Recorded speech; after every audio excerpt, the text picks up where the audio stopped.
জয় নিতাই, জয় গো। আজকে জন্মাষ্টমীর কিছু কথা, ভগবান শ্রীকৃষ্ণের জন্মের কিছু কথা আমরা আস্বাদন করি। যখন এই পৃথিবী পাপে পরিপূর্ণ হয়ে যাচ্ছে, ধরিত্রী মা তিনি গাভী রূপে অবস্থান করে দেবতাদের কাছে, ব্রহ্মা শিব দেবতাদের কাছে এসে প্রার্থনা করলেন যে পাপ থেকে তাকে উদ্ধার করবার জন্য।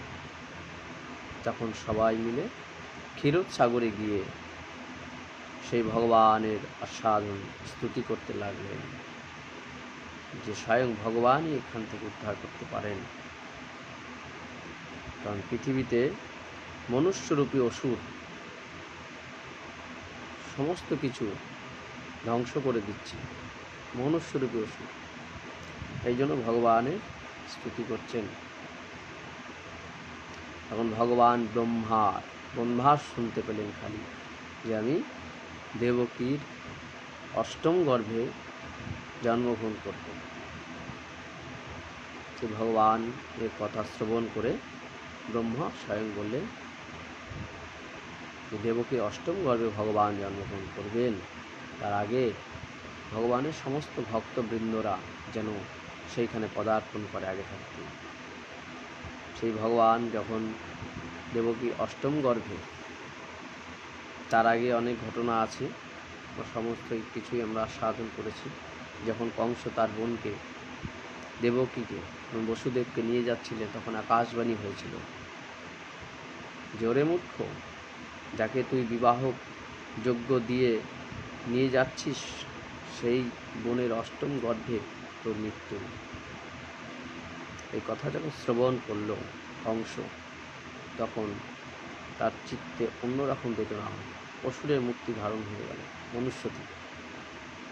তখন তার বোনকে হত্যা করবে এই অভিলাষ আস্বাদন করল। কিন্তু বসুদেব ছিলেন বুদ্ধিমতী, তিনি বললেন, দেখো কংস, তুমিও শুনেছ দৈববাণী, আমিও শুনেছি, দৈববাণী সত্য হবেই। যতগুলো পুত্র হবে তোমার হাতে আমি সমর্পণ করব, তবে তোমার বোনকে মেরো না, কারণ নারী হত্যা মহাপাপ, এতে তোমার পাপ হবে।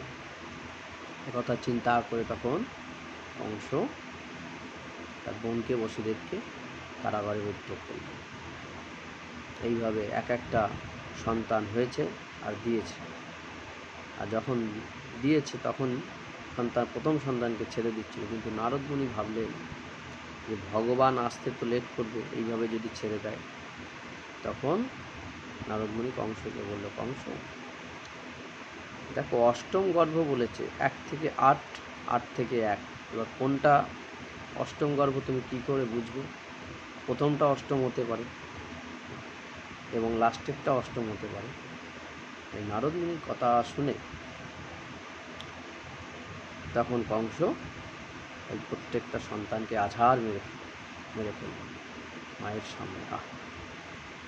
এইভাবে যখন সপ্তম গর্ভ হলো, তখন সপ্তম গর্ভকে ভগবান যোগমায়ার সাহায্যে বসুদেবের আর এক স্ত্রী রোহিণী মা, তিনি বৃন্দাবনে ছিলেন, সেই রোহিণী মায়ের কাছে ট্রান্সফার করে দিলেন। এদিকে কংসের কারাগারে সবাই ভাবলো যে দৈবকীর গর্ভপাত হয়েছে। তারপরে উদ্দেশ্য হলো ভগবান শ্রীকৃষ্ণ অষ্টম গর্ভে জন্মগ্রহণ করলেন। এই অষ্টম গর্ভে জন্মগ্রহণ করার সঙ্গে সঙ্গে বেদস্তুতি ধ্বনি হতে লাগলো আস্তে আস্তে।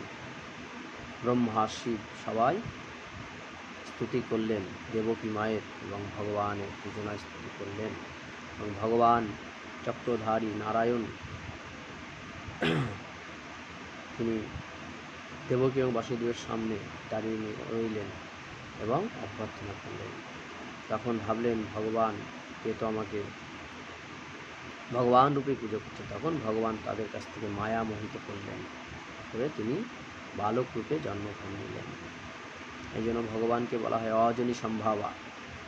ভগবান শ্রীকৃষ্ণ জন্মগ্রহণ করলেন। জয় নিতাই, জয়।